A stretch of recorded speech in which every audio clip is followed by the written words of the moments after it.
Nous allons commencer cette table ronde sur comment informer sur le climat et faire face à la désinformation, avec un très beau plateau qui va nous permettre, avec d'abord Cécile Simons et David Chavalarias, d'identifier le mal, si j'ose dire, puisque nous allons leur demander, à l'un comme à l'autre, de parler justement des phénomènes de désinformation tels qu'ils peuvent exister sur Internet, sur les réseaux sociaux numériques. Puis, nous demanderons à Valérie Masson-Delmotte de commencer la deuxième partie de cette table ronde sur comment lutter face à ça, quel rôle on peut avoir en tant que scientifique. Et puis, avec Agnès Vermet et Vincent Giret, nous verrons comment les journalistes peuvent apporter leur contribution à soit la lutte contre la désinformation en tant que telle, soit la lutte pour une meilleure information, une meilleure sensibilisation sur les questions de transition énergétique et de dérèglement climatique, etc. Donc, je ne vais pas m'appesantir très longuement. Je vais d'abord donner la parole, comme je l'ai dit, à Cécile Simons. Cécile Simons, elle est directrice de recherche à l'Institut for Strategic Dialogue, spécialiste entre autres donc, de la désinformation, alors climatique, mais pas que. En fait, vous êtes une spécialiste de la désinformation, multicarte, j'ai vu ça, l'Ukraine, le Covid, enfin tout. Et là, au moins, vous êtes sûr de ne pas être au chômage, y a de quoi faire. Et au sein de votre institut, vous avez notamment publié un rapport en 2021 qui s'appelait Covid-19, aperçu de la défiance anti-vaccinale sur les réseaux sociaux. Et je pense que, et on le verra sans doute, ce n'est pas un hasard d'ailleurs si, c'est mon cas aussi, quand on s'intéresse à la désinformation, on tombe sur des problèmes de santé et sur des problèmes de climat, parce que d'abord il y a sans doute des passerelles, et dans le mode de raisonnement, en fait, on trouve à peu près les mêmes types de comportements. Et David Chavalarias est directeur de recherche au CNRS, il est directeur de l'Institut des systèmes complexes, et spécialiste de la désinformation en ligne. Je ne saurais trop vous recommander l'ouvrage, en plus que j'ai lu, donc je sais pourquoi je le recommande, qui s'appelle Toxic Data, comment les réseaux manipulent nos opinions, qui est sorti au printemps là, 2022 et qui est vraiment très bien fait. Et puis donc, je passerai la parole à Valérie Masson-Delmotte, qui est paléoclimatologue. Elle est directrice de recherche au CEA et elle est coprésidente du groupe numéro 1 du GIEC. Et c'est à ce titre qu'elle est devenue une star des médias. Elle n'aime pas qu'on dise ça, donc c'est pour ça que je le fais, puisque justement, elle a décidé de porter le fer contre la désinformation et pour une sensibilisation. J'aime à penser qu'elle est éveilleuse de conscience, expression qu'elle n'aime pas mettre, elle dit, mais bon, elle se considère comme passeuse de science, et pour moi, c'est un peu la même chose, donc nous verrons ce qu'elle aura à nous dire là-dessus. Agnès Vernet est là, elle est journaliste indépendante, présidente de l'Association des journalistes scientifiques de la presse d'information, bravo. Et elle a une formation initiale en biologie. Et vous avez un intérêt donc particulier pour tout ce qui concerne le vivant en tant que journaliste scientifique. Et vous avez évidemment un rôle imminent à jouer avec votre association pour la défense d'une certaine qualité de l'information. Et puis nous avons Vincent Giret, qui est directeur de l'information et des sports de Radio France, après avoir été le directeur de France Info, rédacteur en chef du Monde, et qui pourra nous parler notamment de la transition environnementale dans le groupe dont il est le directeur de l'information, parce que beaucoup de choses bougent. Donc, les modalités pratiques, c'est que je vais distribuer la parole à nos intervenants pour 6-7 minutes chacun dans un premier temps, un petit exposé liminaire par rapport à certaines thématiques que nous avons retenues ensemble. Et puis ensuite, il y aura une partie débat j'ai 3 questions que j'ai préparées pour chacun. Vous aurez l'occasion dans le dialogue et le débat entre vous, de pouvoir essayer de répondre à ces 3 questions. Et il nous restera un petit peu de temps, je l'espère, pour la salle, pour répondre à quelques questions des uns et des autres. Voilà. Peut-être qu'il faut que je me présente. Je suis Arnaud Mercier, je suis professeur à Assas, ici en Infocom, et j'ai le plaisir d'être au conseil d'administration de la Fondation Descartes depuis son lancement. Et c'est à ce titre que je suis aussi ici. Donc, je vous donne la parole, Cécile Simons, sur l'évolution des discours climato-sceptiques et notamment du point de vue des arguments qui circulent. Est-ce que vous pouvez nous éclairer un petit peu sur ce point? Merci. Est-ce que vous m'entendez bien? Oui. Alors, je pense qu'on est dans une table ronde sur la désinformation climatique et je voudrais commencer par détailler un peu ce que recouvre aujourd'hui la désinformation climatique dans les médias et en ligne. Lorsqu'on pense à la désinformation climatique, on pense peut-être au déni du changement climatique, à l'idée aux discours qui tout simplement ne reconnaissent pas la réalité scientifique du changement climatique ou du rôle des activités humaines dans le changement climatique. Mais comme l'a montré l'étude de la Fondation Descartes, ces croyances-là, en tout cas dans la population, sont vraiment minimales. Il n'y a que 2% des Français qui ne croient pas vraiment, enfin qui sont climato-sceptiques en ce sens. Et sur les réseaux sociaux, ces discours-là sont maintenant très marginaux. Donc on a le déni du changement climatique et on a le climato-scepticisme à proprement parler. Le climato-scepticisme, lui, les discours climato-sceptiques tendent à exploiter le doute, ou l'idée qu'il y aurait un doute et qu'il n'y aurait pas de consensus scientifique. Et souvent, ces deux notions sont confondues. Et depuis plusieurs années, et c'est notamment devenu clair depuis la COP26 l'année dernière, mais c'est une tendance depuis plusieurs années, les discours climato-sceptiques tendent à s'éloigner de ces stratégies-là et tendent à vouloir retarder l'action. Donc, dans l'ensemble, les acteurs climato-sceptiques en ligne ont compris qu'ils ont perdu la bataille des idées. Ils ont compris que le consensus scientifique est accepté par la majorité de la population et ils changent donc de stratégie et se concentrent sur des stratégies qui visent soit à retarder l'action, soit à distraire, soit à justifier des actions minimales ou inadéquates pour répondre à l'urgence climatique. Et donc, dans ces discours-là, on voit toutes sortes de sous-discours, si vous voulez. Il y a les discours qui se concentrent sur l'inefficacité des énergies renouvelables ou qui tendent à suggérer que les énergies renouvelables sont inefficaces ou qu'elles sont plus polluantes que les énergies fossiles. On voit des discours anti-élites qui présentent l'action climatique comme l'intérêt d'une élite déconnectée. Des discours qui suggèrent que l'action climatique appauvrit les plus pauvres. Et ces discours-là, notamment, apparaissent lors du cycle médiatique. On le voit pendant la COP, on a vu ces discours émerger autour de la question des pertes et dommages.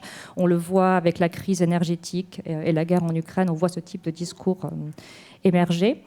Et on voit également des discours qui tendent à détourner la responsabilité, qui tendent à suggérer que puisque la Chine ou l'Inde n'en font pas assez, pourquoi les pays européens seraient tenus à en faire autant. Et ces mêmes discours émergent aujourd'hui dans les États de l'hémisphère sud, sur fond de critiques légitimes et sur fond de...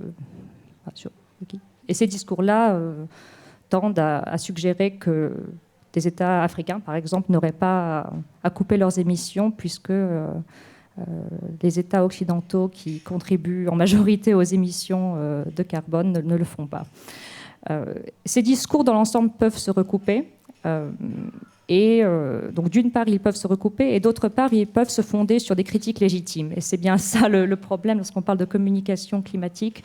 Comment faire face à ces arguments, qui sont souvent de mauvaise foi, mais qui peuvent s'appuyer sur des critiques légitimes. Et les acteurs qui mobilisent ces rhétoriques le font dans une optique de distraction.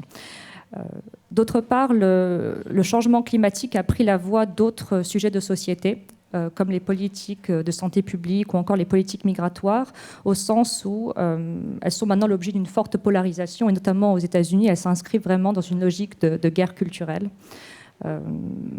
Et notamment, des arguments climato-sceptiques sont vraiment portés par des médias hyper partisans aux États-Unis, comme Fox News, comme d'autres médias qu'on connaît bien.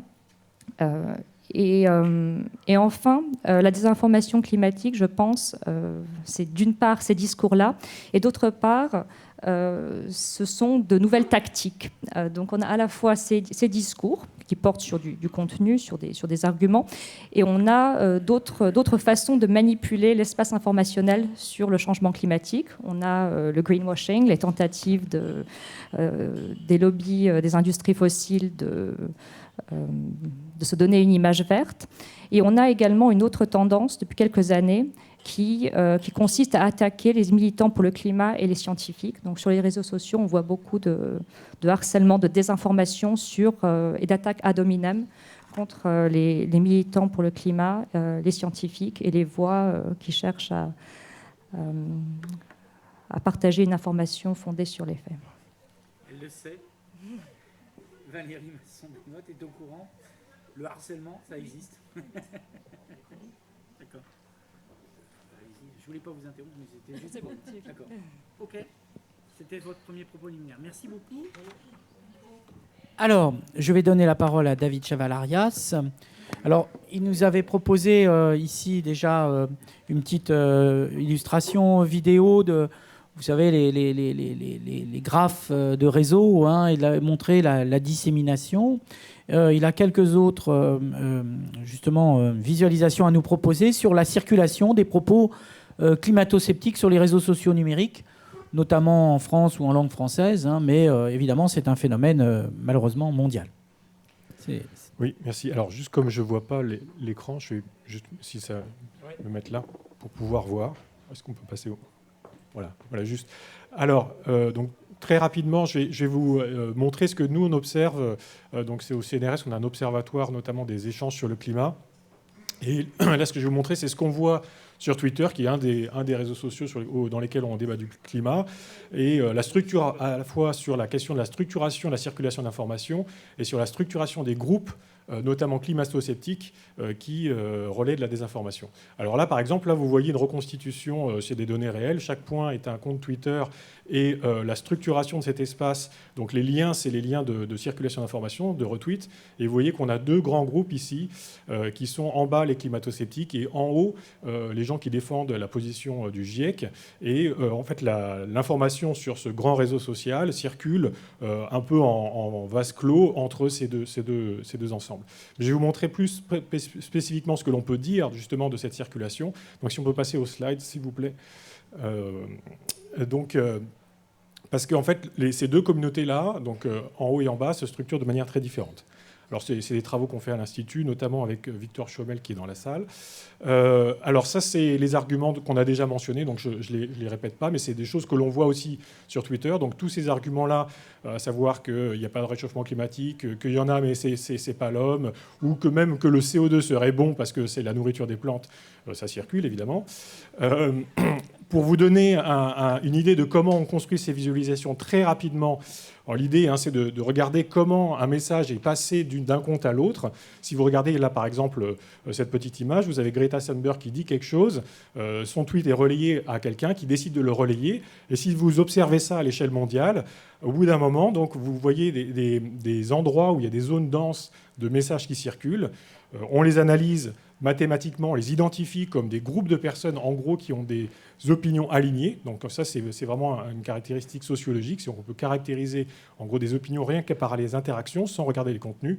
Et à la fin, ça vous donne des cartes comme ça, donc celle qu'on a vue en dynamique, mais celle-là, elle est en statique. Donc ça, c'est la carte qui arrive jusqu'à ce mois d'octobre-là. Vous voyez à gauche le camp, en gros, consensus GIEC, et à droite, les climato-sceptiques. Et à l'intérieur de ces deux grands ensembles, bleu et rouge, vous avez des sous-ensembles qui vont correspondre soit au pays, soit à des ensembles, par exemple les médias mainstream, les ONG, etc. Et donc, une des questions qu'on se pose, c'est déjà qu'est-ce qui circule dans ces ensembles-là, et surtout, quelle est la différence structurelle de circulation d'informations dans ces ensembles-là. Alors, je vais vous montrer juste très rapidement des choses qu'on peut dire. La première chose, c'est que ces ensembles évoluent. Donc là, par exemple, alors je passe assez rapidement, mais là, en gros, chaque flux comme ça correspond à une communauté politique dans le temps. Hein. Vous avez un an et demi de données. Et un truc qui est intéressant déjà, c'est que vous voyez qu'il y a beaucoup plus de volume au début qu'à la fin, parce que là, on part avant le Covid et on arrive au milieu du Covid. Et le Covid a notamment détourné l'attention, évidemment, comme on peut s'imaginer, des problèmes climatiques, sur d'autres problèmes. Et ça se voit sur les différentes communautés militantes sur le changement climatique. Mais surtout, on peut maintenant regarder comment circule l'information à l'intérieur. Alors, la différence entre climato-sceptique et entre côté climato-sceptique et côté, en gros, consensus GIEC, c'est que côté climato-sceptique, on le voit à droite, il y a un cœur très très dense de personnes qui sont là tout le temps. Donc là, j'ai affiché seulement les comptes Twitter qui sont là la plupart du temps dans notre jeu de données. Donc on voit qu'à droite, il y a une espèce de coordination très dense de comptes prédominants. Mais ce n'est pas la seule chose qui les distingue. Sur certaines thématiques, comme par exemple le CO2, c'est bon pour les plantes. On voit que le camp climato-sceptique a un agenda très précis. Donc, il va, par exemple, tous les lundis faire un spike. Donc, ça, c'est le graphe du haut. Vous voyez, il y a une figure en forme de peigne. C'est-à-dire que tous les lundis, ils se coordonnent pour dire maintenant, on va pousser l'idée que le CO2 est bon pour les plantes. Ce que l'on ne voit pas côté GIEC. Une autre chose que l'on voit, c'est qu'il y a des structures d'expertise et de prise de parole très différentes. C'est-à-dire que côté consensus GIEC, en gros, les gens sur Twitter prennent la parole quand c'est leur tour. C'est-à-dire il y a des feux de bouche, alors c'est l'expert de l'Australie qui va parler, on parle d'événements climatiques, inondations exceptionnelles, c'est l'expert inondation qui va parler. Alors qu'à droite, côté climato-sceptique, vous avez des sortes de multi-experts. C'est le sens de la courbe qui remonte, c'est-à-dire ceux qui remontent à droite. Ça veut dire qu'il y a certaines personnes qui parlent sur tous les sujets tout le temps. Et en fait, ce qu'on regarde, donc ils vont parler d'espèces de super spécialistes, mais en plus, ils se contredisent eux-mêmes. Mais ce n'est pas très grave parce qu'en fait, leur parole va être diffusée grâce aux algorithmes de recommandation juste à ceux qui vont croire ce qu'ils sont en train de dire. Il y a aussi une plus grande présence de robots, donc ces faux comptes qui amplifient la parole côté climato-sceptique que côté consensus GIEC. Là, c'est juste un exemple du réseau social autour de 2 robots. C'est tous les comptes, chaque point est un compte, tous les comptes qui sont touchés par 2 robots. Et maintenant, si je fais un zoom pour terminer sur la France, donc là, c'est au niveau mondial. Hein, vous avez là 200 000 comptes à peu près sur cette image-là. Et les cercles en rouge, c'est à gauche, donc consensus GIEC. Donc il y a notamment le compte de Valérie Masson-Delmotte qui est à l'intérieur. Et à droite, c'est les climato-sceptiques français. Et Valérie, vous m'aviez contacté pour me demander si on voyait un regain de climato-scepticisme récemment. Effectivement, c'est le cas. C'est-à-dire que cette communauté en bas à droite est assez récente. Elle est arrivée, si on zoome dessus, en gros, vraiment en juillet. Ça, c'est le zoom donc, sur la communauté française. Toujours à droite, le consensus GIEC. À gauche, le consensus GIEC. À droite, le climato-scepticisme. Il y a une autre communauté qui sont en gros, climato-optimistes ou techno-solutionnistes qui vont dire c'est vrai qu'il y a le climat, mais c'est pas grave, on va résoudre ça. Et comme on a aussi ce genre de carte, mais sur l'espace politique, en croisant les deux, on peut voir en gros qui à quelle croyance, on va dire. Donc ça, c'est un exemple, je passe parce que je ne veux pas être trop long, on pourrait y revenir si vous voulez. Ça, c'est un exemple de discours type dans chacune des choses. Ça, c'est un compte qui fait l'articulation entre le climato-scepticisme anglo-saxon et le climato-scepticisme francophone, donc Ellis, dont on avait parlé. Et ici, vous avez la dynamique. Donc en haut, vous avez la manière dont les groupes politiques se projettent sur les opinions climatiques. Donc à gauche, on parle d'une carte sur Twitter, mais politique, et à droite, on va sur une carte climatique. Et ce que l'on voit, en fait, c'est que donc, les républicains vont être plus sur du technosolutionnisme, qu'il y a toute une frange alt-droite et complotiste qui vont aller sur les climato-sceptiques. Et sinon, le reste va sur le GIEC. Et en bas, on a la dynamique des prises de parole climato-sceptiques en rouge et consensus GIEC en vert. Et on voit, donc, en termes de volume de tweets, un regain très très net à partir de juillet dernier, qui correspond aussi au mid-term aux États-Unis, où ils ont commencé à développer tout un discours anti-climat et qui a été récupéré notamment par l'extrême droite française pour essayer de faire de la désinformation climatique. Et un des arguments aussi, c'est côté complotiste et extrême droite alt-right française, c'est maintenant que le Covid, on n'en parle plus, vous allez voir, le nouveau contrôle des populations, ça va être le climat. Donc ça, c'est côté complotiste. Voilà en quelques mots. Bon, il y a des exemples, on pourra en parler dans la table ronde, mais je vais m'arrêter là. Merci beaucoup. Alors, je passe tout de suite la parole, maintenant qu'on a fait une première cartographie, si j'ose dire, un peu des arguments et de la sphère de la négation ou du scepticisme vis-à-vis du climat, à nos 3 autres intervenants pour être du côté plutôt justement de comment on réagit face à ça, sur deux pans, c'est-à-dire à la fois sur la transmission d'une information de qualité et en même temps sur la réponse éventuellement à la désinformation. Et tout de suite, je donne la parole à Valérie Masson-Delmotte, éveilleuse de conscience,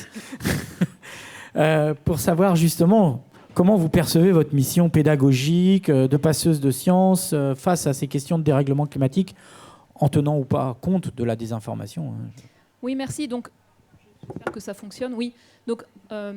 Donc c'est un témoignage par rapport à mon expérience personnelle où, depuis le moment où j'étais en thèse, il y a plus de 25 ans, j'ai mesuré le fossé entre le niveau de connaissances de scientifiques autour de moi, en fait, parmi mes proches, les gens que je croisais, même dans un cadre associatif ou autre, et les connaissances auxquelles j'avais accès, étant dans un laboratoire de recherche sur le climat. Et donc, c'est quelque chose qui a vraiment structuré une réflexion de fond, où je pense que comme scientifiques, nous sommes là à la fois pour produire des connaissances, mais aussi pour les partager, que ça ne reste pas dans des espèces de tours d'ivoire de milieux académiques, mais qu'on crée des opportunités de partage et d'échange, en misant vraiment à titre personnel sur l'intelligence et la curiosité des gens. C'est-à-dire en faisant confiance au fait qu'on puisse passer une information qui est parfois complexe, en travaillant la manière de le faire pour créer une ouverture, une réflexion auprès des gens. Donc l'image que je prends souvent pour le climat, c'est celle d'un tableau impressionniste. Donc une touche de couleur, c'est une actualité, on va dire. Donc ça va être, je sais pas, une publication scientifique avec un communiqué de presse un peu dithyrambique qui semble remettre en cause les connaissances précédentes et qui peut susciter l'intérêt. Ça peut être, je sais pas, une négociation sur le climat, un événement extrême, une prise de parole politique.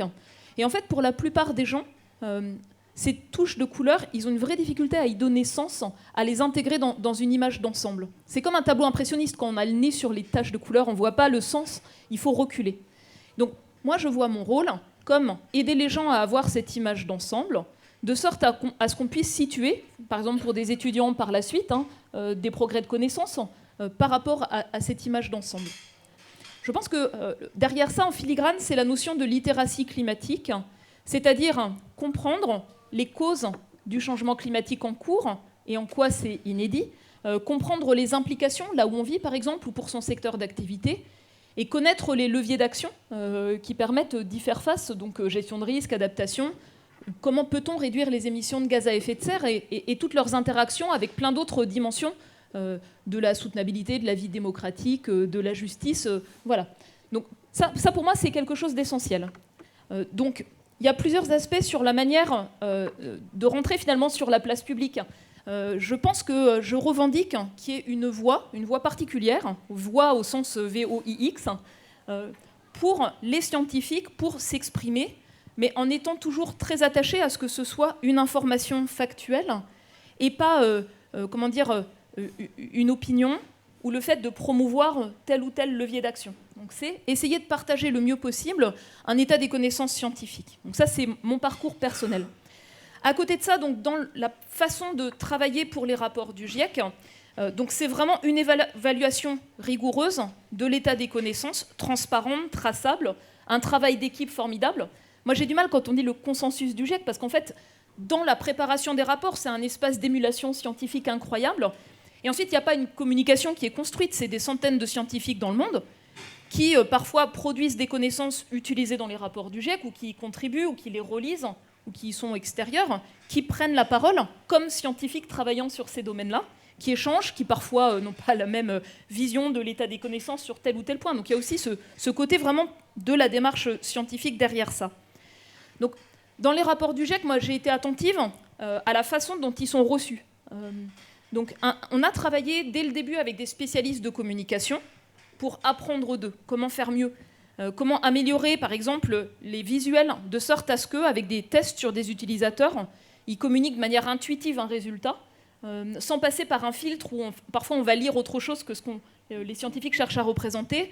Pareil, un travail avec tous les auteurs des rapports pour essayer de faire dégager les messages principaux scientifiques, puis ensuite sortir de notre jargon, les expliquer en langage le plus clair possible. Et pour moi, un des critères de réussite, c'était faire en sorte que quand on rend un rapport, la manière dont, par exemple, les journalistes en rendent compte soit la plus proche possible de ce qu'on souhaitait nous communiquer vers le grand public. Ça ne marche pas toujours très bien, mais on essaie de le faire. Et puis, on utilise aussi, bien sûr, les critiques qui sont formulées dans les publications scientifiques qui font progresser l'état des connaissances, mais aussi les critiques qui sont formulées à l'extérieur, notamment, par exemple, sur la désinformation, en produisant des foires aux questions. Donc, on glane, en fait, des points de débat réguliers, on en fait des questions auxquelles on apporte une réponse en langage clair. C'est vraiment un travail pour essayer de rendre l'information accessible, de la même manière qu'on fait des fiches de synthèse de 2 pages par région, par secteur d'activité, pour faire en sorte que les gens ne vont pas lire 3000 pages de rapport ou 9000 pages de rapport, ils ne vont même pas lire les résumés pour décideurs, mais qu'ils puissent accéder de manière la plus simple possible à une synthèse qui puisse être pertinente. Alors, à côté de ça, au-delà de ce travail scientifique méticuleux, sur la place publique, c'est évident que cette information, elle interagit avec de multiples sources d'information, une expérience personnelle, des valeurs. Elle interagit aussi avec des rapports de force, vous en avez parlé, au sens où l'information sur le climat, l'information scientifique, elle peut déranger. Elle dérange tous ceux qui ont un intérêt au statu quo, et notamment les secteurs d'activité les plus associés à de fortes émissions de gaz à effet de serre ou de déforestation, par exemple. Et donc, elle interagit avec des marchands de doute qui connaissent parfaitement les méthodes de relations publiques et qui ont, notamment depuis les années 80, construit sciemment une désinformation en connaissant aussi parfaitement comment ils peuvent s'appuyer sur des relais pour la faire diffuser. C'est un point tel que quand il y a de nouveaux types de désinformation qui circulent, en fait, je les reçois très vite, simplement en suivant des gens qui discutent de ces sujets sur les réseaux sociaux. Et quand je le reçois 5 fois la même semaine, ça veut dire qu'il y a quelqu'un qui a construit ce message et ensuite qui est rediffusé et qui revient. Donc moi, je pense qu'on ne peut pas ne pas réagir par rapport à des messages bien ficelés qui visent sciemment, en fait, à désinformer les gens. Et qu'à un moment donné, il y a aussi le besoin pour que, comme scientifiques, collectivement, je ne pense pas individuellement, on prenne ces éléments et on apporte une réponse factuelle. Ce que j'ai remarqué aussi, c'est qu'auprès d'un public curieux, de nombreuses personnes qui visent à se forger leur propre opinion, qui voient passer cette information-là, qui voient passer la communication scientifique, on va dire, apporter une réponse factuelle, traçable, à des éléments de communication qui circulent largement, c'est aussi utile.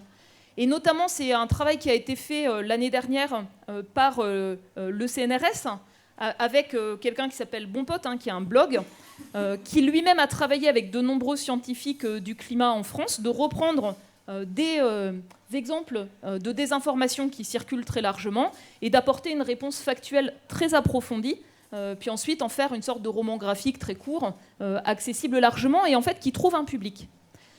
Donc je pense que ne pas non plus laisser passer toute cette désinformation sans réagir, c'est aussi notre rôle comme scientifique de donner un éclairage factuel, précis, tracé aux publications scientifiques et tout le reste, mais largement accessible.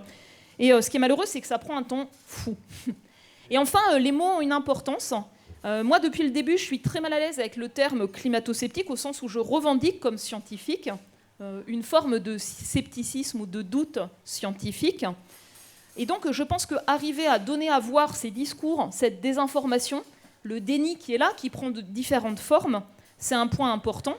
Et arriver aussi à montrer le cynisme qui est derrière cela, parce que c'est du cynisme en fait, cet accent pour manipuler finalement l'information qui circule. Et dernier point, j'ai lu avec grand intérêt notamment une étude publiée par Hornsey et Lewandowski dans Nature Human Behavior la semaine dernière, en plein sur le sujet de cette table ronde, qui donne une boîte à outils finalement qui permet de comprendre à la fois les intérêts particuliers et les aspects idéologiques qui construisent en fait la désinformation, le fonctionnement de la société, notamment les biais de proximité, des gens qui conduisent à la relayer largement. Et puis enfin, une réflexion également sur la manière en fait d'y répondre. Je pense que cet aspect-là, peut-être, est le plus important dans la vie démocratique. C'est-à-dire comment on arrive à construire les conditions d'un dialogue, au-delà en fait, de ces bulles d'information qui sont très clivantes. Comment on peut arriver à le surmonter et créer les conditions d'un dialogue dans la vie démocratique, en s'appuyant, par exemple, sur des valeurs d'éco-bénéfices, des figures respectées, quelles que soient, par exemple, les convictions politiques, mais aussi sur l'évolution des normes et des pratiques sociales. Je pense que cet aspect-là, il est aussi important dans la manière d'aborder cette désinformation qui circule. Voilà. Merci beaucoup. Juste une petite réflexion. Parmi les arguments anti-climat et anti-GIEC, il y a faut-il prendre le GIEC comme un dogme, etc., c'est-à-dire repousser la science du côté de la religion et des choses, alors même que c'est effectivement une vision complètement déformée des travaux du GIEC, puisque dans ces rapports, il y a des jeux d'hypothèses et qu'il y a la traduction du fait que ça débat entre vous, que ça s'engueule, etc. Et en fait, s'il n'y avait pas le GIEC, il y aurait les mêmes connaissances. Elles seraient là. Oui, il y aurait les mêmes scientifiques français qui produiraient, ou européens ou autres, qui produiraient des connaissances. C'est ça. Donc le GIEC, en fait, c'est un cadre qui permet en fait, de contribuer à la maturation des sciences. Moi, c'est comme ça que je le vois. C'est-à-dire en examinant de manière collective, rigoureuse, les éléments probants, à arriver à parfois confirmer des choses qui deviennent des faits établis, sans équivoque, mais aussi à arriver à cerner là où on est sur des connaissances parfois émergentes, qui ont besoin d'être vérifiées, confirmées par la démarche scientifique, et puis parfois quand on touche à de l'incertitude profonde, en fait, vraiment aux limites des connaissances. Tout ça fait partie de l'évaluation du GIEC. Et à mon sens, la manière de le transmettre, c'est aussi de créer des espaces de débat où différents scientifiques peuvent s'exprimer. Donc la diversité, en fait, des regards de scientifiques qui contribuent ou pas au rapport du GIEC, et arriver à créer aussi dans le paysage médiatique, comme nos collègues britanniques ont su le faire, des espaces d'un débat scientifique de haut niveau, pas des trucs ridicules où on remet en question des choses largement établies. Mais comment vraiment ça, le réchauffement climatique, il fait froid en hiver, de par exemple. haut niveau sur l'état des connaissances. Et je pense qu'il y a un besoin aussi d'espace pour cela. Eh bien, justement, excellente transition, merci beaucoup. Je vais passer la parole tout de suite à Agnès Vernet, parce que justement, on voudrait savoir un petit peu de votre point de vue, je le rappelle, notamment présidente de l'Association des journalistes scientifiques, comment vous voyez la culture scientifique et la culture climatique dans le journalisme en France et la manière, j'allais dire, sur la façon dont les journalistes scientifiques sont capables de répondre à des manipulations, etc., que ce soit sur le climat ou que ce soit sur le Covid, puisqu'on a bien vu que là aussi, il y avait eu un effort qui avait été fait pour de mise à niveau d'un certain nombre de journalistes sur les questions du Covid. Est-ce que c'est la même chose pour le climat dans quelle modalité, quelle proportion? Bonjour, merci de me recevoir. Donc avant tout, je vous propose quand même de définir un peu ce que c'est qu'un journaliste scientifique ou un journaliste de science. On a vu, ce sont des journalistes qui ont une grosse cote de confiance dans la population française. Moi, j'en suis ravie. Il faut comprendre qu'un journaliste scientifique, ce n'est pas un scientifique. C'est un journaliste. C'est un journaliste qui, parfois, a un bagage initial en sciences, parfois pas, mais en tout cas qui s'est engagé dans le travail sur les sciences comme une matière d'actualité, comme les autres, comme la politique, comme l'économie. Et donc il va comme ça essayer de comprendre un petit peu quels sont les enjeux intrinsèques de ce secteur de connaissances humaines pour pouvoir le traduire à la population générale, pour pouvoir raconter un petit peu ce qui s'y fait, comment on y vit, etc. Les journalistes scientifiques, dans mon association, on est à peu près 300 et le titre de l'association exacte, c'est journalistes scientifiques de la presse d'information. Il y a là une redondance historique qui en fait traduit le fait qu'il y avait des journalistes scientifiques dans des espaces qui n'étaient pas de la presse d'information et il était important pour les journalistes qui travaillaient dans des médias réels, hein, dans des médias d'information, de se rassembler pour partager leurs bonnes pratiques, pour discuter un petit peu de comment ça fonctionnait, et ça dès 1955. On a vu que souvent les journalistes scientifiques, en réalité, sont parfois regroupés dans des grandes rédactions, comme dans les magazines spécialisés, comme dans les rubriques de grands quotidiens, c'est le cas au Monde, c'est le cas au Figaro. Mais bien souvent, jusqu'à encore très récemment, ils étaient isolés, un peu seuls dans une rédaction de généralistes, souvent traités de rabat-joie parce qu'ils ne voulaient pas tout à fait pousser le curseur aussi loin que leur chefferie aimerait quand on traitait de sciences. Mais tout ça, c'est en train de changer très clairement. Il y a ces grands mouvements de formation des grandes rédactions publiques, hein, ou des grandes rédactions privées. On a vu des choses à TF1, on voit ce que Vincent va nous raconter après, et on voit aussi un changement au niveau de la formation initiale des journalistes, où on va essayer de faire une place à des gens avec des profils initiaux plus scientifiques, mais également inviter des gens qui n'avaient pas ce genre de profil à se spécialiser en sciences. Et on va essayer aussi de monter un petit peu les niveaux de culture générale des journalistes en sciences, parce que c'est donc un domaine de connaissances comme les autres, et que si vous êtes bon en histoire, vous pouvez être bon en sciences, et c'est assez honteux de pouvoir dire publiquement j'étais nul en maths, donc je ne comprends rien à ce que vous dites à un chercheur. Enfin, il y a quelque chose là-dedans, moi, qui à chaque fois me fait tomber de ma chaise un petit peu, d'entendre des gens intelligents pouvoir dire ça publiquement. Mais pourquoi il y a un intérêt à avoir des journalistes acculturés à la science ou formés à la science dans les rédactions? Il s'agit de pouvoir déjouer en effet des mouvements de désinformation qu'on a vus qui sont très construits. Et ils ont été mis en évidence notamment par des travaux de 2 historiens des sciences aux États-Unis, Naomi Oreskes et Eric Conway. Et si ce sont des historiens des sciences, je pense que c'est important, parce qu'il y a là toute une dynamique d'influence, à la fois dans la manière dont la science est rapportée au public et à la fois dont la science est produite. Et vous le savez certainement, c'est arrivé dans le passé avec l'industrie du tabac, qui a comme ça noyé les publications scientifiques de publications fumeuses, si vous me permettez, n'est-ce pas donc, qui ont noyé l'information de mauvaise qualité et qui ont permis de repousser le moment où le public allait avoir conscience que le tabac était vraiment cancérigène et nocif.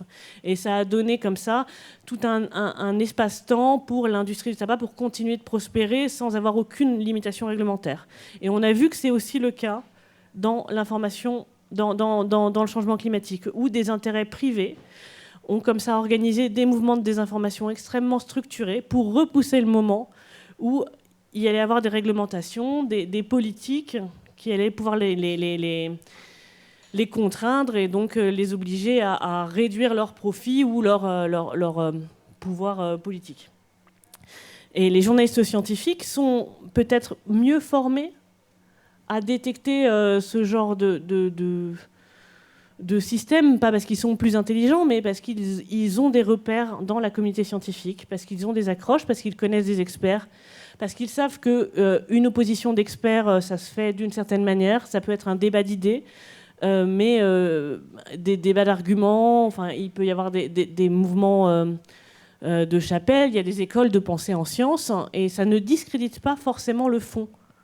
Et il y a quelque chose, c'est peut-être assez subtil, mais on va pouvoir naviguer dans la construction d'un consensus et donc dans un réel débat assez fort, sans pour autant minimiser la réalité du changement climatique comme ce qu'on a vu, sans pour autant faire croire que changer va mettre les populations les plus vulnérables au banc de la société, sans croire que ces choses-là ne sont pas prises en compte par les chercheurs alors qu'elles le sont.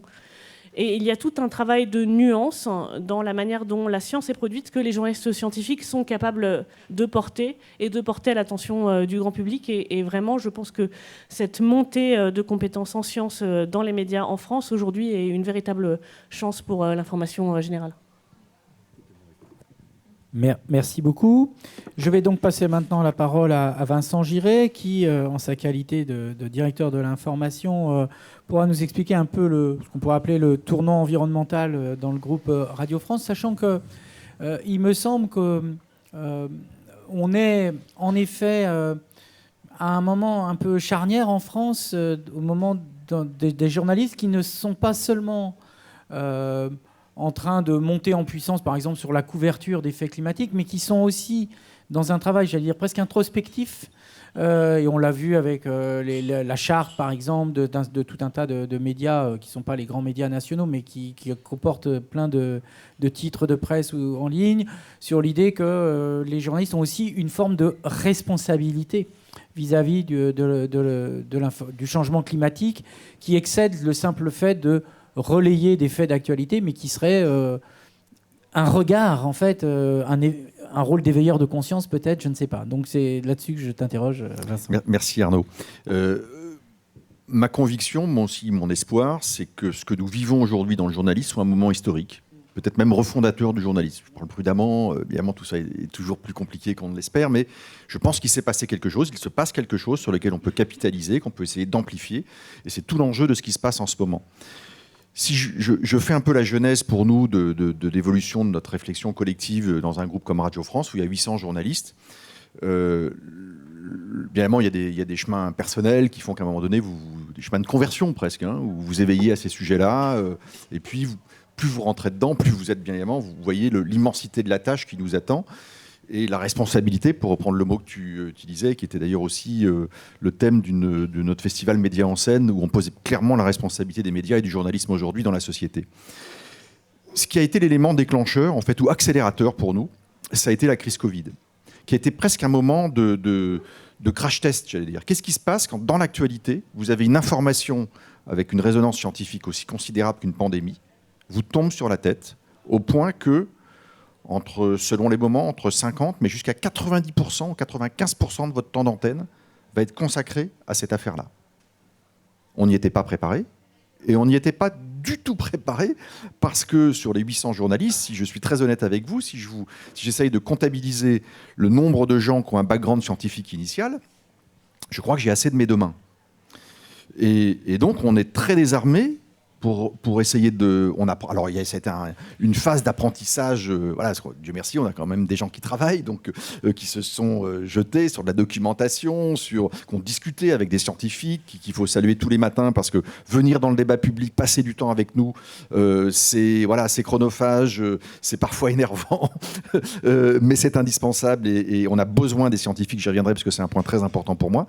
Mais j'ai donc demandé, moi, il y a plus de 18 mois, à plusieurs de nos journalistes spécialisés de faire, entre nous, un bilan critique de nos antennes. Donc, il y avait 2 personnes de France Inter, une personne de France Info, un producteur de France Culture. Et ils ont travaillé ensemble. Et ils sont venus plancher devant... J'anime un comité de direction dans lequel il y a les responsables de l'information, de France Inter, de France Info, de France Culture et de France Bleu.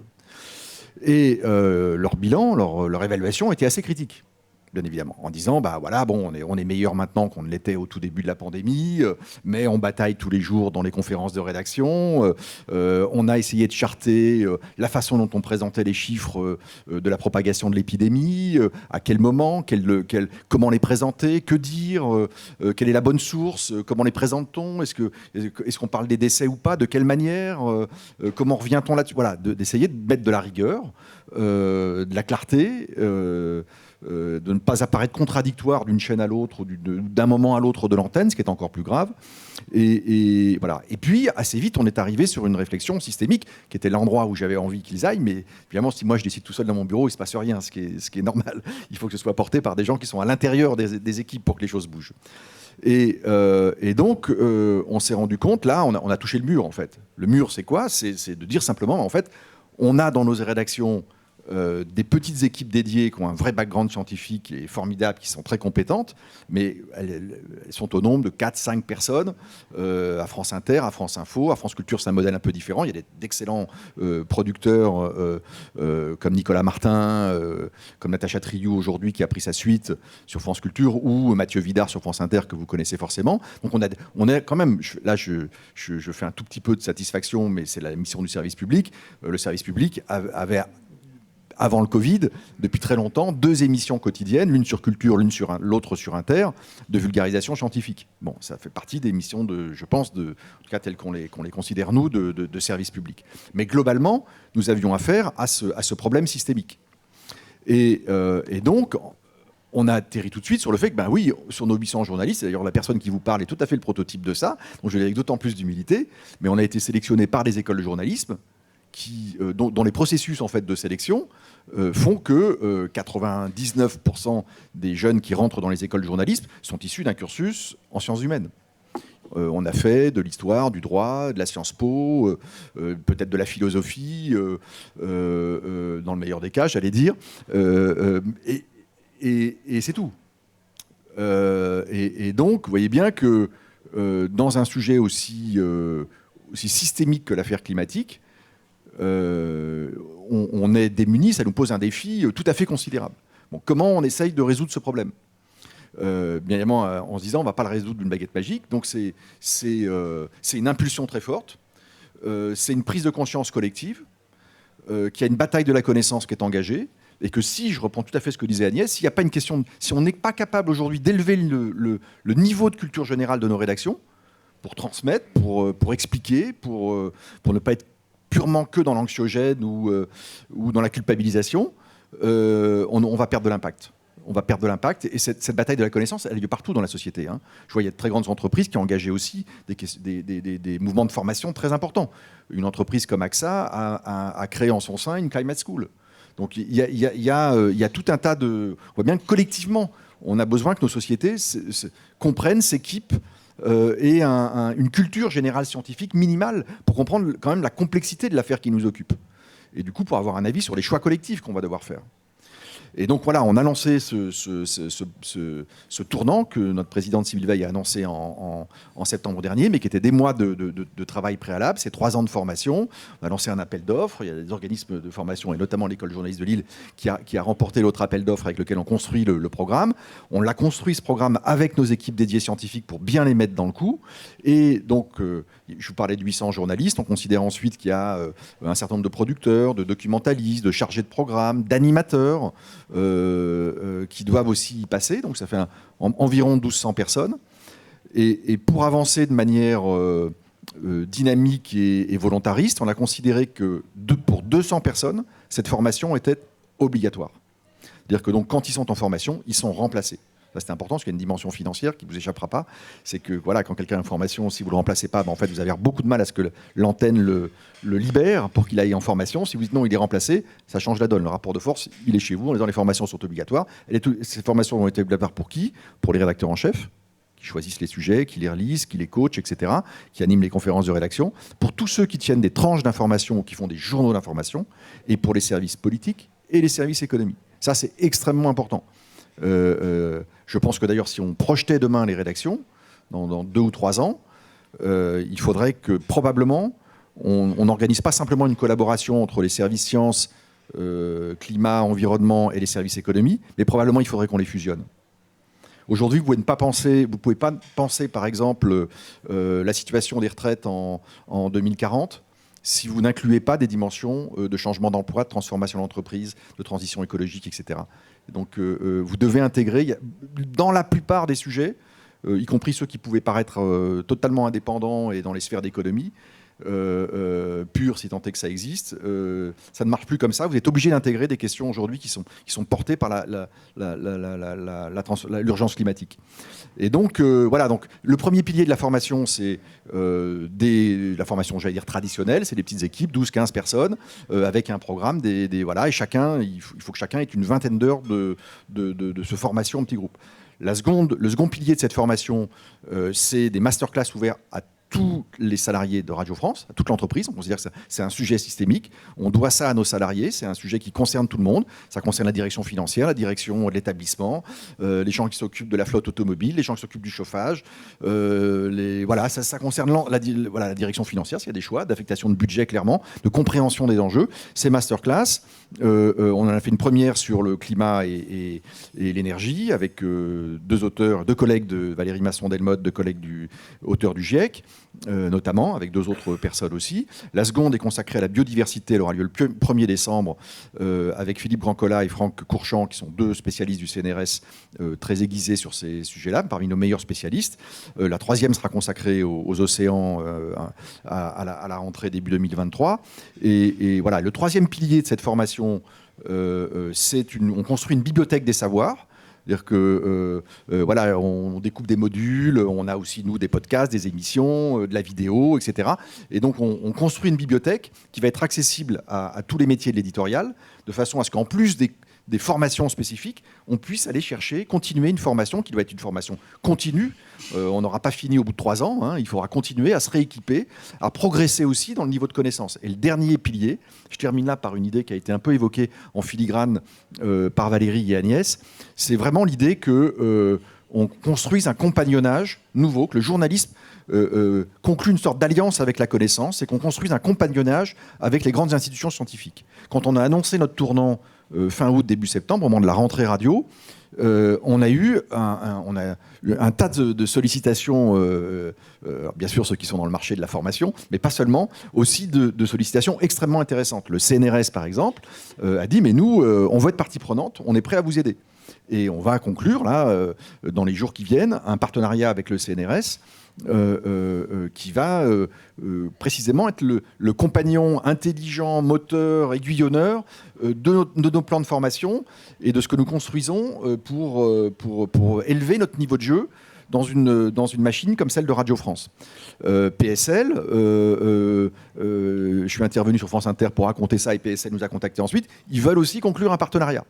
On a déjà un partenariat avec l'INRIA, par exemple, sur les questions de lutte contre la désinformation, où on a des machine learning qui nous aident à réagir le plus vivement possible, le plus rapidement possible, avec les meilleures sources qualifiées, à faire de la lutte contre la désinformation. Bon, et ça, moi, je crois que c'est vraiment une voie d'avenir aussi pour le journalisme, d'être capable d'embarquer dans nos rédactions de façon beaucoup plus volontariste des compétences scientifiques. Et voilà, et si on peut, je crois aussi que je parle un peu sous le contrôle de Valérie, mais je pense que ce qu'on vit aujourd'hui est aussi un choc pour la communauté scientifique. On a eu, nous, des scientifiques qui sont venus, y compris d'ailleurs des collègues, de certains de vos collègues, Valérie, qui sont aussi auteurs, qui travaillent aussi dans les groupes du GIEC, et qui nous ont dit, on peut plus, ils sont venus frapper à notre porte, voilà, c'est une porte d'une maison de service public, donc on vient d'abord vous voir, mais on peut plus rester, on considère qu'on ne peut plus rester enfermé dans nos labos.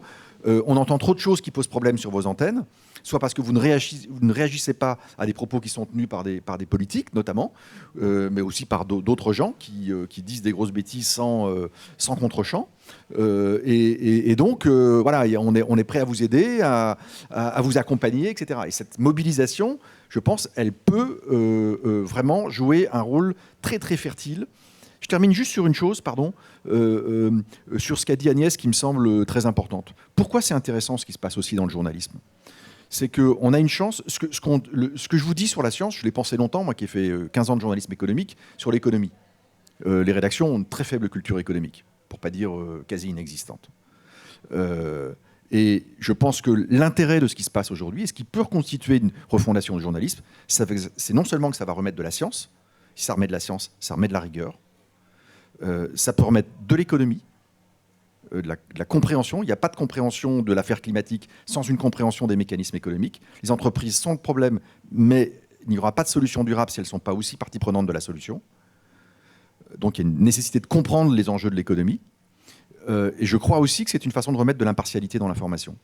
Donc là, peut-être que je rêve un peu, hein, mais si on remet de la science, de la rigueur, de l'économie, de l'impartialité, on aura fait une partie du boulot. Bien, merci beaucoup.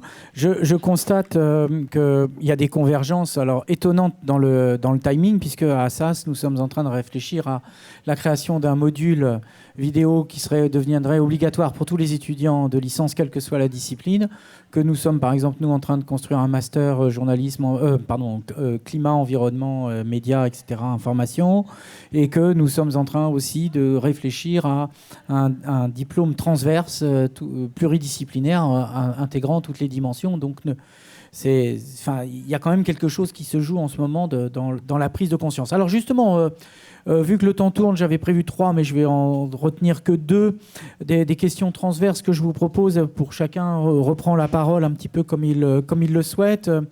rapidement bien sûr, avant de laisser un petit peu la parole à la salle. Première chose, il y a un dilemme qui est très connu dans la gestion de communication de crise face à la rumeur. La rumeur nous dit, ne rien dire, c'est laisser courir la rumeur et laisser croire qu'il y a du vrai. Et puis, réagir face à cette rumeur, c'est peut-être aussi donner finalement une publicité et une visibilité plus importante à des choses qui n'auraient pas atteint l'oreille ou la vue de tout un tas de personnes qui n'étaient pas au courant de cette rumeur. Et du coup, ma question, c'est est-ce que vous avez le sentiment qu'il y a un dilemme équivalent vis-à-vis d'arguments climato-sceptiques? Est-ce qu'il faut, selon vous, répondre pied à pied au risque de donner de la publicité à certains qui étaient un peu, peut-être un peu sous les réseaux, sous le radar, ou est-ce qu'il n'y a pas de question à se poser? Et ma question est quasiment stupide parce que, évidemment, qu'il faut répondre pied à pied. Et peu importe si on donne la publicité, l'important c'est d'essayer d'écraser par des arguments supérieurs les faux arguments. Ouais, je veux bien dire un mot là-dessus, puisque ça s'adresse aussi aux professionnels de l'information. Bien évidemment, la première chose, on a, nous, des formats de fact-checking ou de lutte contre la désinformation. La première chose que vous devez vous poser, c'est, quand vous repérez quelque chose, par exemple sur les réseaux sociaux, c'est quand même quel degré de partage ça a. C'est-à-dire que si c'est assez marginal, franchement, laissez tomber. Si c'est en train de monter, alors il faut y aller. Et je sais que vous en avez débattu dans le premier temps de ce colloque, de l'utilité du fact-checking. Évidemment, on peut considérer qu'on écope à la petite cuillère et que ce qu'on fait ne sera jamais à la hauteur du flot aussi puissant de désinformation qui nous envahit. Vu comme ça, c'est assez exact. Pour autant, je pense que le fact-checking et donc le combat contre les rumeurs ou les manipulations de l'information, parce qu'on voit aussi que ces groupes-là sont quand même assez structurés, et on l'a vu dans le mapping là, que j'ai trouvé très très spectaculaire tout à l'heure. Et donc je crois que ce qui est très important en fait, c'est qu'on construit des antidotes et qu'en fait on s'adresse aussi aux gens qui pourraient basculer du côté de la désinformation, mais on les arme, on les équipe. Et donc, il ne faut pas penser simplement au fait que est-ce qu'on est capable de contrer le tsunami ou la vague là, qui nous arrive de désinformation, mais on protège en fait ceux qui pourraient être emportés par la vague et à qui on donne des arguments, des explications, de la simplicité. Donc ça, c'est fondamental, je pense. Il ne faut pas se dire que le fact-checking, c'est plus utile dans cette période. Au contraire, je pense que c'est une activité qui reste extrêmement formatée, qui a beaucoup d'ailleurs qui s'est professionnalisée. On ne fait plus du fact-checking, ça paraît la base du journalisme, la vérification de l'information. Sauf qu'aujourd'hui, c'est devenu une spécialité, parce que précisément, ça se travaille différemment. Je termine juste là-dessus, sur une... Et c'est ce que vous disiez tout à l'heure aussi, qui m'y a fait penser. Pendant la crise des Gilets jaunes, on avait reçu l'historien et sociologue Marc Lazare à France Info. Et après être interviewé à l'antenne, j'ai eu une discussion avec lui. Et il me dit, c'était au moment des Gilets jaunes, et il me dit, mais vous avez entendu ce que disent les Gilets jaunes, le mot qui revient le plus souvent? Alors, je n'avais pas repéré tout de suite. Il me dit, mais c'est on nous enfume. Les médias nous enfument, les politiques nous enfument, les experts nous enfument. Et Marc Lazare disait, en fait, le danger de l'époque aujourd'hui, c'est que l'expertise soit vécue et ressentie comme une domination sociale. La première des dominations sociales. Ça, c'est un peu abyssal comme sujet. Hein. C'est-à-dire que pour nous, médias, si dès qu'on met des experts, en fait, on fait le jeu, ce qui a été dit d'ailleurs dans les mécanismes de désinformation, c'est-à-dire des élites coupées du réel, de l'entre-soi des élites, alors qu'en fait, il s'agit des acquis de la connaissance. Donc c'est tout sauf de l'entre-soi, c'est du bien commun. Et voyez, donc on est quand même pris dans une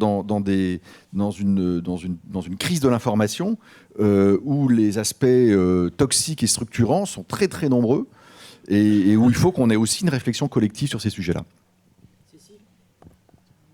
Merci. Une des choses que je voulais dire, c'est que ça peut paraître une parenthèse, mais c'est peut-être important de le souligner aussi. L'année dernière, Facebook avait créé un Climate Science Center pour mettre en avant les connaissances scientifiques sur les réseaux sociaux.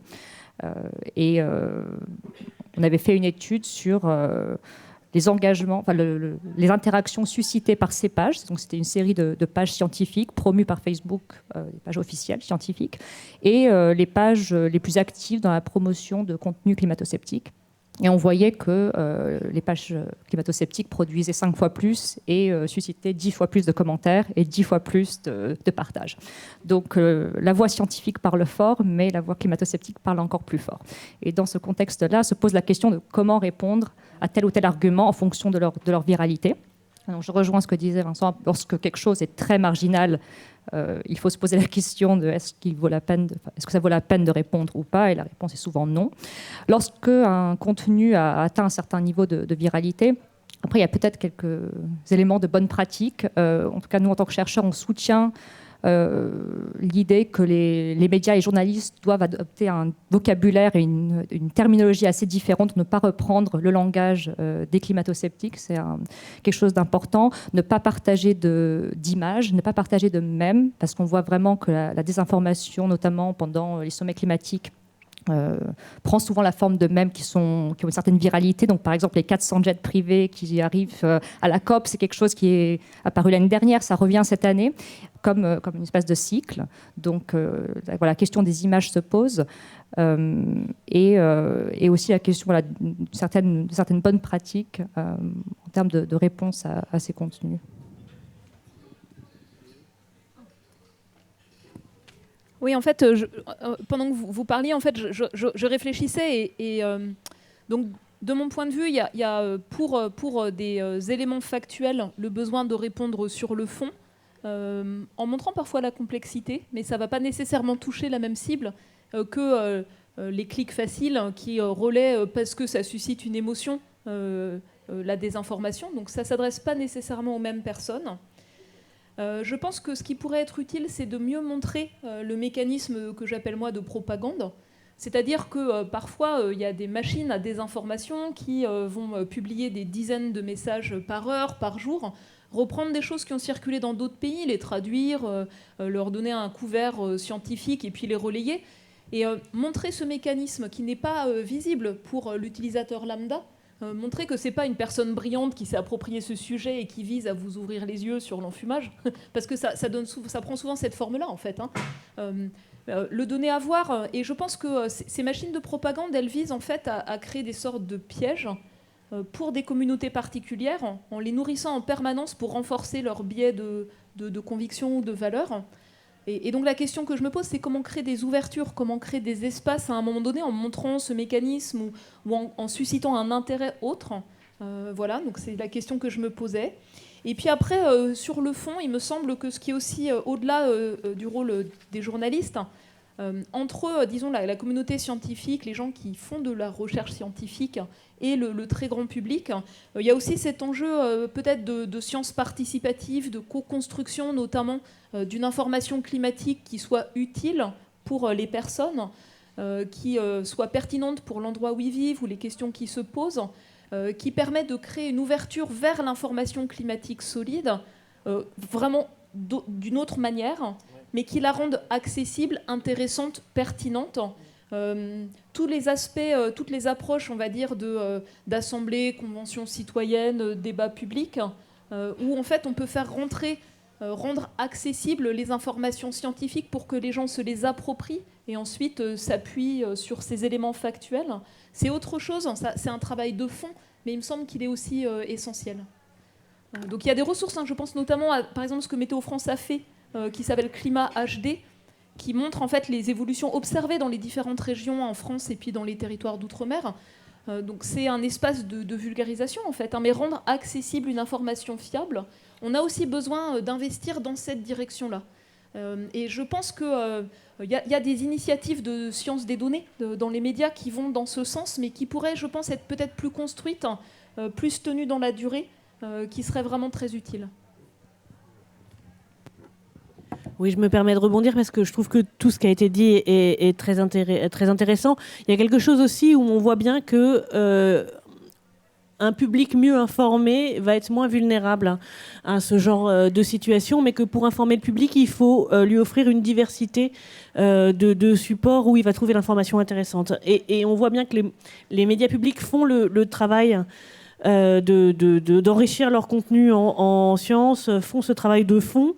Il y a des médias privés qui commencent à le faire, hein, et je pense qu'on y sera quand tous les médias privés auront aussi intégré ce genre de travail dans leur rédaction, et que les gens qui sont vulnérables à ces informations, à ces mouvements de manipulation d'opinion via les réseaux sociaux, les gens qui vont relayer ces propos, ils s'informent quelque part. Et il n'y a pas de raison que là où ils s'informent, on ne puisse pas également leur proposer une information claire et les outiller intellectuellement. Ils ne sont pas plus bêtes que les autres pour déjouer ce genre de mouvements d'opinion qui sont donc construits et vraiment organisés, hein, ne l'oublions pas.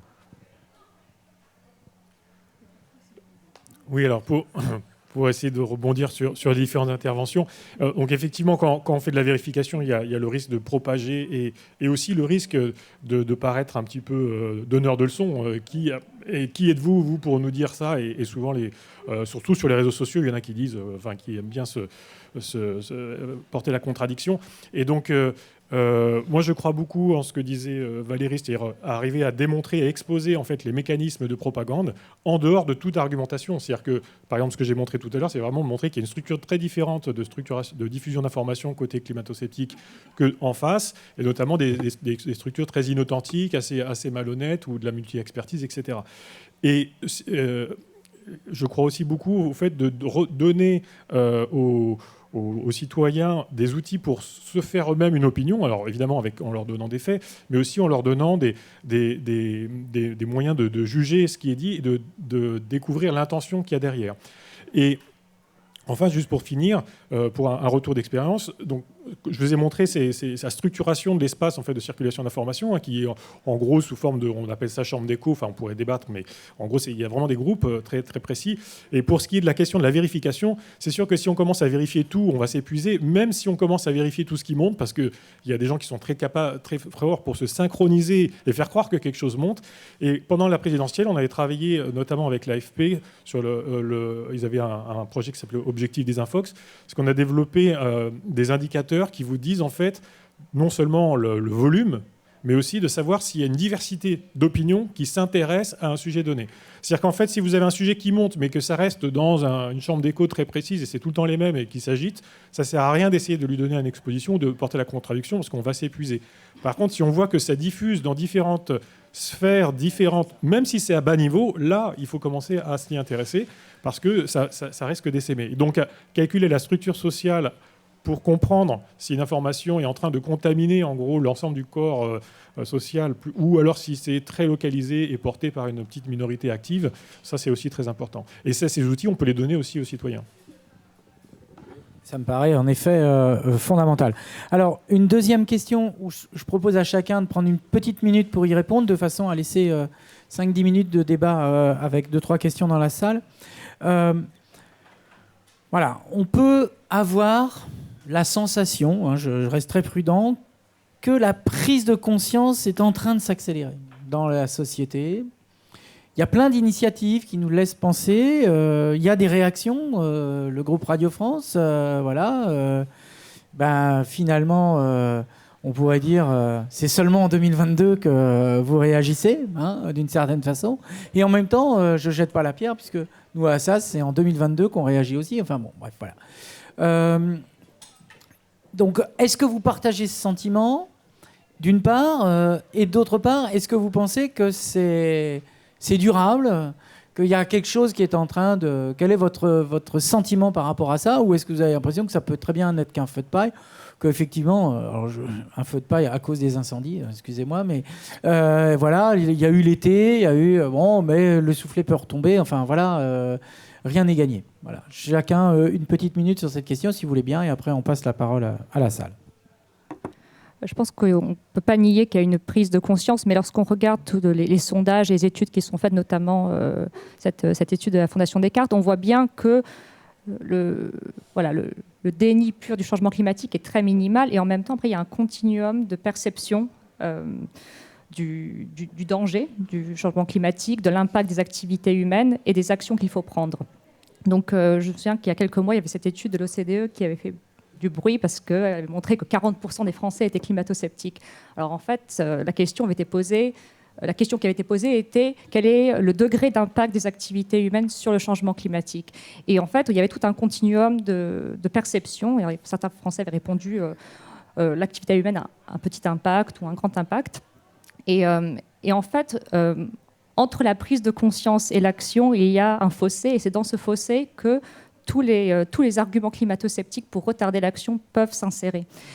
Et donc, on peut avoir une prise de conscience du changement climatique et en même temps, les arguments qui circulent et qui sont plus forts que les arguments scientifiques sur les réseaux sociaux peuvent avoir un effet de marche en arrière et peuvent convaincre. Donc, lorsqu'il y a une crise économique, une crise énergétique, des arguments qui consistent à dire les énergies renouvelables sont responsables de la crise énergétique et de la montée des prix, ces arguments-là peuvent peser sur les réseaux sociaux lorsqu'ils sont plus forts que d'autres arguments et peuvent noyer le débat. Donc je pense qu'il y a vraiment potentiellement un effet de potentiel de retour en arrière. Merci. Moi, en une minute, je dirais un mot sur Radio France et un mot plus largement. Sur Radio France, je reste très prudent. On est au début d'un processus. Est-ce qu'on parviendra à embarquer tout le monde? Est-ce que chacun fera son chemin aussi individuel, etc. Je serais bien triomphaliste de dire que c'est déjà gagné. Non, il faut avoir conscience que la bataille va être longue, qu'elle est difficile. On a gagné, je pense, une bonne première manche. Je pense qu'on a éveillé quand même une bonne partie de nos équipes. Après, entre l'éveil et le passage à l'acte où on se libère pour de la formation, on bouquine, on travaille, on voit des gens, on s'intéresse au sujet. Voilà, ça prend un petit peu de temps. Donc, revoyons-nous l'an prochain. Déjà, je pourrais avoir plus d'indicateurs, même si, bien évidemment, j'ai bon espoir que la dynamique qu'on a lancée repose sur des bases puissantes et qu'il y a des relais, que c'est pas moi tout seul, c'est d'autres gens et que c'est porté et que d'autres gens se l'approprient. Mais soyons prudents. Sur le moyen terme, je suis beaucoup plus optimiste. Pour une raison simple, c'est que la jeune génération s'y colle. Et que ce qui m'intéresse aussi dans ce qu'on voit aujourd'hui dans la jeune génération, alors évidemment ça suscite plein de débats, y compris des débats sur l'impartialité, sur le militantisme, sur l'engagement, sur tout ça. Mais il y a aussi là-dedans quelque chose qui m'intéresse moi, c'est que ça réinjecte aussi dans le journalisme de l'entrepreneuriat. Et aujourd'hui, il y a énormément de jeunes journalistes qui lancent des newsletters, un podcast, une chaîne YouTube ou une émission YouTube, etc. Et ça, je pense que c'est intéressant. Ils le font aussi, c'est quelque chose qui va réinterroger aussi les médias traditionnels. On est dans un paysage extrêmement éclaté de l'information. Alors évidemment, ils s'occupent des petites niches, etc. Mais je pense qu'ils bousculent aussi une corporation et des médias plus établis. Et donc, le sens de l'histoire va quand même aller de leur côté. Donc, à nous de savoir dialoguer avec ces jeunes générations, savoir lui faire de la place, savoir y prendre aussi ce qu'elles nous apportent en termes de culture digitale, de sensibilité, d'énergie. Mais je pense quand même qu'elle est en train de réinventer une bonne partie de l'imaginaire du journalisme et des raisons pour lesquelles on fait ce métier. Et ça, c'est ce qui fait que je suis assez optimiste à moyen terme. Alors, en fait, je ne vais pas forcément directement répondre à la question, mais finalement, la façon dont moi je le vois, c'est que face à ce climat qui change, parce qu'on a ajouté massivement des gaz à effet de serre et qu'on continue à le faire, on est devant des enjeux de transformation. Et en fait, c'est des transformations qui peuvent être subies, notamment par la réalité des impacts qui s'aggravent, qui peuvent dépasser les capacités d'adaptation. Et on voit bien le sujet, par exemple, sur les pertes et dommages, qui est lié à ça et qui monte en puissance très fort. C'était le cas à la COP27. Mais aussi en France, par exemple, avec les gens dont les maisons sont abîmées par les sécheresses et où le mécanisme de prise en charge par le mécanisme catastrophe naturelle n'est pas toujours opérationnel, il y a vraiment cette perception de ce qui est subi, en fait, d'être victime. Et puis de l'autre côté, les transformations qui peuvent être choisies, c'est-à-dire débattre sur la base de faits, de stratégies d'adaptation. On voit bien qu'on commence à être dans le dur, notamment sur le partage de l'eau. On a à peine effleuré le sujet sur le littoral, alors que ça va ne faire que monter en puissance, sur comment on gère les risques liés à la montée inéluctable de la mer collectivement dans la vie démocratique. c'est peu abordé, je trouve, encore dans le débat public. Et puis sur les leviers d'action qui permettent de réduire massivement les émissions de gaz à effet de serre, on voit qu'en fait, il y a trois grands aspects, c'est-à-dire un aspect sur les solutions, l'innovation, les solutions technologiques qui à chaque fois suscitent de multiples réactions, où on va aborder de manière parcellaire les effets indésirables ou l'éco-bénéfice, où les gens du coup sont perdus parce qu'ils n'ont pas une perception claire du potentiel, parce que souvent on va mettre l'accent sur les effets indésirables. Des choses qui sont liées à notre rapport à la nature, les solutions qu'on appelle parfois fondées sur la nature, protéger, restaurer les écosystèmes. Encore une fois, des points de crispation parce que ça demande de changer nos pratiques, ne serait-ce que l'artificialisation des terres. Et puis, la dernière chose, c'est le volet en fait style de vie, sobriété. Et finalement, il a été abordé notamment par le gouvernement du fait d'une crise énergétique, d'une crise d'approvisionnement, pas par anticipation, comme un des leviers d'action structurels pour l'évolution du climat. Alors, est-ce que ça va être éphémère ? Est-ce qu'il y aura des effets rebonds ? Est-ce que ça va conduire à une prise en compte plus structurelle ? À chaque fois, en fait, cette question de transformation subie, choisie, elle ressort. Et pour beaucoup, par exemple, une marche forcée en Europe vers l'électrification des voitures, c'est perçu comme une transformation subie et pas nécessairement choisie. On peut le décliner de plein de manières. Et cette question, finalement, c'est comment les médias rendent compte d'une société qui bouge, qui est au milieu de transformations, parfois subies, parfois choisies. Comment en rendre compte et finalement comment aider à se percevoir comme acteur, pas passif, mais acteur de ces transformations dans la vie démocratique. Je crois que c'est vraiment, pour moi, l'enjeu de fond. Et sur les enquêtes d'opinion, moi j'avais regardé, je crois, sauf erreur de ma part, c'est dans le cadre d'Entreprises pour l'environnement, et c'était Veolia qui l'avait faite récemment dans 25 pays. Et il y avait des questions pareilles sur la représentation des enjeux climat, mais aussi des leviers d'action, de la capacité à agir. Et ce qui est sidérant, c'est qu'on sait qu'il y a des leviers d'action qui peuvent fonctionner, qui sont efficaces pour s'adapter, pour réduire les émissions de gaz à effet de serre. Et ce qui ressortait, c'est que c'était en France et en Belgique, les 2 pays parmi 25, où la confiance dans la capacité finalement à déployer volontairement ces transformations, cette capacité à se projeter était la plus faible. Et je pense que ça interroge aussi finalement sur les narratifs qui sont véhiculés, au-delà des polémiques, des controverses, des aspects clivants. Comment on peut réussir à dépasser ça et comment construire aussi un narratif où on se projette dans des transformations qui auront porté des fruits. Et ça, je trouve c'est un sujet assez fondamental.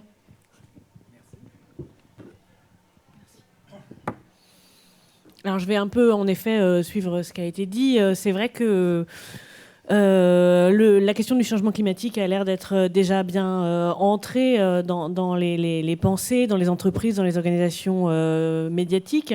On voit aussi que certains îlots résistent, et donc il y a quand même un risque de polarisation là qui est devant nous et qu'il faut pas nier. On sait également que la question de l'adaptation est encore extrêmement tendue. Quels vont être les choix qui vont être faits, quelle va être la part, ce qui a été évoqué juste avant, des solutions fondées sur la technologie, quelles sont celles qu'il va falloir soutenir, quelles sont celles qu'il va falloir peut-être mettre de côté, quels sont les aspects changement de vie, rythme de vie qui vont être très difficiles à évaluer. Tout ça sont encore devant nous et on ne sait pas très bien encore comment ça va s'imprégner. Et on a beaucoup parlé de changement climatique, mais je voudrais rappeler ici que ce n'est pas le seul problème global et systémique que l'humanité a affronté dans l'année à venir. Il y a quand même la crise de la biodiversité également, qui est liée. Il y a la crise énergétique qui est également liée. Et donc là, il va falloir pouvoir déployer tout ce dont on a discuté ici sur tous les champs systémiques. Et ça aussi, je ne sais pas encore très bien comment ça va se manifester, mais je reste optimiste, contrairement à ce qui vient d'être perçu. Alors, j'aimerais juste mentionner la question des échelles de temps, qui je pense est très importante. On a vu que, par exemple, pour le Covid, où il y avait 15 jours de décalage entre une action et son effet, ça a été le bordel total. Et là, on a en gros 10-20 ans entre l'action qu'on va faire collectivement, qui parfois peut vraiment demander beaucoup d'efforts, et l'effet effectivement sur l'environnement. Et donc ça, c'est vraiment pas à sous-estimer, parce qu'en plus, comme je l'ai montré notamment tout à l'heure, dès qu'il y a des grandes choses, comme par exemple la crise Covid, l'attention collective est détournée vers d'autres efforts. quand il y a des choses comme par exemple la campagne présidentielle où des thèmes nationalistes étaient très présents, qui du coup a parlé de l'écologie ou du climat, ça a été très peu présent. Et donc il y a vraiment ça à gérer. Et pour arriver à prendre en compte ce décalage temporel dans les actions climatiques, à mon avis, il faut vraiment coupler ça à des actions concernant d'autres crises plus proches, notamment biodiversité, ou des choses où on peut avoir des actions plus immédiates, mais qui vont être liées à long terme à des actions en changement climatique. Et donc arriver à trouver en fait toutes les perspectives qui sont très concrètes, par exemple reforester, reboiser certaines parcelles, restaurer la biodiversité dans quelques endroits ou des choses comme ça. Enfin, moi, je ne suis pas expert, donc certains le diront mieux que moi, mais des choses qui sont à horizon 4-5 ans, mais qui seront alignées avec un objectif climatique à 20 ans.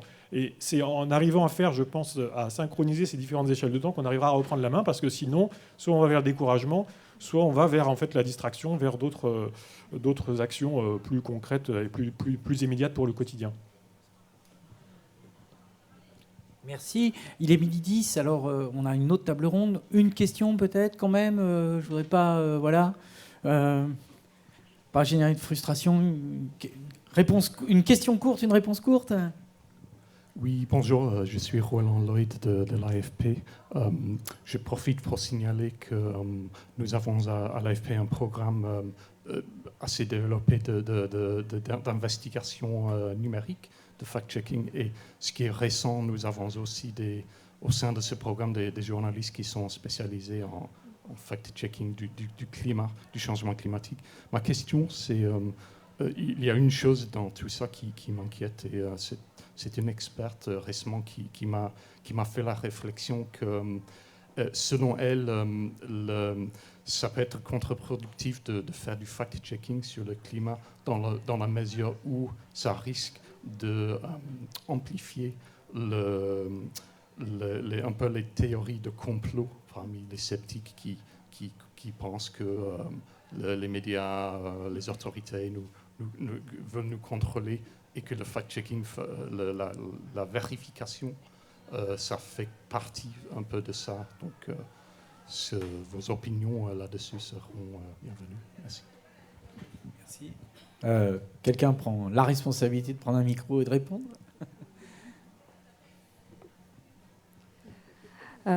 Oui, alors en effet, c'est vrai que moi je suis un peu, je ne dirais pas que je suis une sceptique du fact-checking, mais ce qui m'avait marqué lorsque la pandémie, enfin dans les premiers mois de la pandémie, c'était que la théorie du complot du climate lockdown, du confinement climatique, avait en fait émergé, non pas dans les espaces franches, contrairement à ce qu'on peut le croire, mais à travers les titres d'articles dans le Guardian.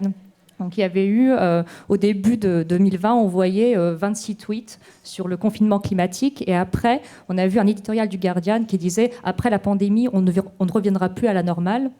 Et après, il y a eu une espèce de... La poudre a pris. Et en fait, c'est assez intéressant. Donc après, c'est retombé un peu. Et en début 2021, on a revu comment certains articles de presse, dans la presse mainstream, alors c'était pas du fact-checking, mais c'était une certaine couverture de choses qui étaient relativement marginales, comment la rhétorique du confinement climatique ensuite a été reprise par des médias hyper partisans aux États-Unis, et comment ça a pris. Donc moi, je pense qu'il y a une valeur à faire du fact-checking quand même. Comme je le disais, je pense qu'il y a certaines bonnes pratiques. C'est vrai que lorsqu'on fait du fact-checking, par exemple, on soutient l'importance de ne pas forcément partager les contenus, de ne pas partager les images, ou de ne pas lier et de ne pas rediriger vers des pages ou des espaces alternatifs. Je pense qu'il y a aussi encore cette question du seuil, de ce qui doit être fact-checké.